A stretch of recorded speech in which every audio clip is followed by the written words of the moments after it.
বুধবাৰৰ পৰা আৰম্ভ হ'ব ভাৰতৰত্ন লোকপ্ৰিয় গোপীনাথ বৰদলৈ ট্ৰফী ফুটবল প্ৰতিযোগিতা 2025 ঐতিহ্যমণ্ডিত ফুটবল প্ৰতিযোগিতাখন এইবাৰ ৰাজ্যৰ ৩৫খন জিলাত অনুষ্ঠিত হ'ব সেই অনুসৰি চিৰাঙত 1 ফেব্ৰুৱাৰীত আৰু ডিমা হাছাওত 4 ফেব্ৰুৱাৰীত অনুষ্ঠিত হ'ব খেল এইবাৰ জিলা পৰ্যায়ত 280টা দলে প্ৰতিযোগিতাখনত অংশগ্ৰহণ কৰিব জিলা পৰ্যায়ৰ পিছত অনুষ্ঠিত হ'ব ক্লাষ্টাৰ ৰাউণ্ড আনহাতে গুৱাহাটীত অনুষ্ঠিত হ'ব পৰৱৰ্তী পৰ্যায়ৰ খেলসমূহ 16টা দলৰ মাজত অনুষ্ঠিত হ'ব তৃতীয় পৰ্যায়ৰ খেল জিলা পৰ্যায়ৰ চেম্পিয়ন দলে লাভ কৰিব 1 লাখ টকাৰ প্ৰাইজ মানি সমান্তৰালভাৱে ক্লাষ্টাৰ ৰাউণ্ডৰ চেম্পিয়ন দলে লাভ কৰিব 2.5 লাখ টকাৰ প্ৰাইজ মানি আনহাতে প্ৰতিযোগিতাৰ বিজয়ী দলে লাভ কৰিব 10 লাখ আৰু বিজিত দলে লাভ কৰিব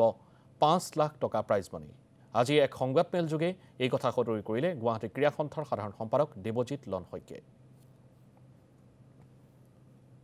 পাতি আছিলে আজি আমি আগন্তুক 78 বৰদলৈ ট্ৰফি টুৰ্ণামেণ্টখনৰ আৰম্ভণি হোৱাৰ আগতে আপোনালোকৰ জৰিয়তে গোটেই অসমৰ ৰাইজক এই টুৰ্ণামেণ্টখনৰ বিষয়ে দুটামান গুৰুত্বপূৰ্ণ কথা ক'বলৈ ওলাইছোঁ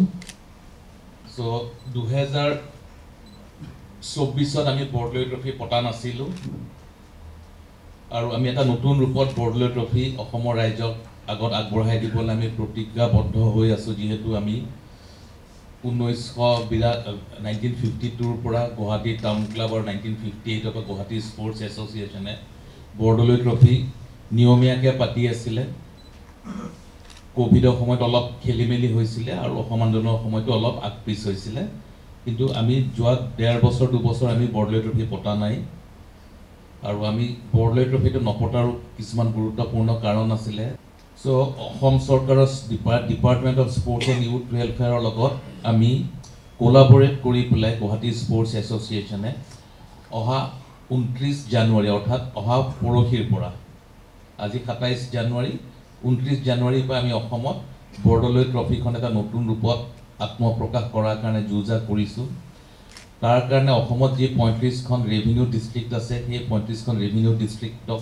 আমি লগত লৈছোঁ স্পৰ্টছ এছ'চিয়েশ্যন কেইটা আৰু এই 35খন জিলাৰ আমি ডিষ্ট্ৰিক্ট ৰাউণ্ড অৰ্থাৎ first round of Bordoloi trophy আৰম্ভ কৰিম 29 তাৰিখৰ পৰা এখন বা দুখন ডিষ্ট্ৰিক্টত 3 দিন 4 দিন পিছত হ'ব বাকী 32খন ডিষ্ট্ৰিক্টত একেদিনাখনে পৰহি আৰম্ভ হ'ব ডিমা হাছাওত 4 তাৰিখৰ পৰা হ'ব আৰু চিৰাঙত 1 তাৰিখৰ পৰা হ'ব